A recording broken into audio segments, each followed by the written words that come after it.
আইরে নিষ্ঠুর কবর, কবর রে।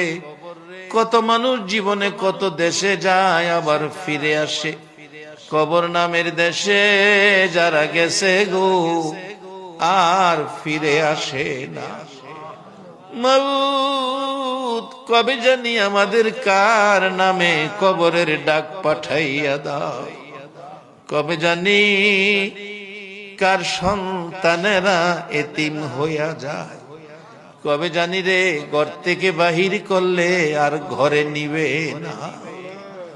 ওই দিন আসার আগে তোমার ঘর, তোমার বন্ধুর ঘরের পক্ষ থেকে আয়োজিত মাহফিলে আমরা যারা হাত বাড়াইছি, আমাদের জানা অজানা সবগুলো গুনাহ তুমি মাফ করে দাও। আল্লাহ, আমরা গুনাহগার, গুনাহগার গো, আমরা গুনাহ করেছি, আমরা তো জানি না কেমনে তোমারে ডাকলে ক্ষমা দিবা। শুনেছি শেষ রাত্রে গাছের ডালে ডালে পাখিরা মধুর কণ্ঠে তোমারে ডাকে রে আল্লাহ।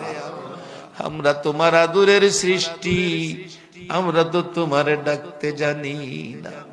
দুইটা হাত বাড়াইছি, ছোট সময় বাচ্চারা মা কইয়া ডাকতে পারে না, মারে দেখলে হাত পাও নাড়াইতে থাকে, মা দৌড়াইয়া টাইনা কোলে নেয়। আমরা ডাকতে জানি না, দুইটা হাত বাড়াইছি রে আল্লাহ। কে কত গুনাহ করেছি, কে মেয়ে কে পুরুষ, কাউরে কিছু কইও না আজকের মাহফিলে। আমাদের জানা অজানা সবগুলো গুনাহ মাফ করে দাও। আল্লাহ, আরেকটা দরখাস্ত, তুমি রাগ হইও না। তুমি রাগ হইলে আমরার মনের দুঃখ কার কাছে বলবো? আজকের মোনাজাতে যারা হাত বাড়াইছে রে, মেয়ে বুঝি না পুরুষ বুঝি না, কার জানি মানাই রে মা, মা গো মা, কে জানি মার অভাবী, কে জানি বাবার অভাবী, আজকের মোনাজাতে হাত বাড়াইছে।